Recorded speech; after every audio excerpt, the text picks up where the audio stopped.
ഇന്ന് ഞാൻ നിങ്ങളെ പരിചയപ്പെടുത്തുന്നത് മക്കഡാമിയ എന്ന് പറയുന്ന ഒരു നട്ട്സിനെ പറ്റിയാണ്. നമ്മൾ ഈ കശുവണ്ടി ബദാം എന്നൊക്കെ പറയല്ലേ, അതേപോലെ ഒരു നട്ട്സാണ് മക്കഡാമിയ.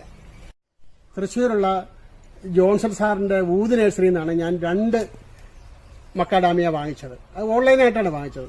ഇനി ഇത് എങ്ങനെയാണ് കുഴിച്ചു വെക്കണമെന്ന് നോക്കാം. 4 അടി ചുറ്റളവിൽ നമ്മൾ ഇങ്ങനെ റൗണ്ടാക്കി എടുത്തിട്ടുണ്ട്. 1 അടിയോളം 1.5 അടിയോളം നമ്മൾ താഴ്ത്തിയിട്ടുണ്ട്.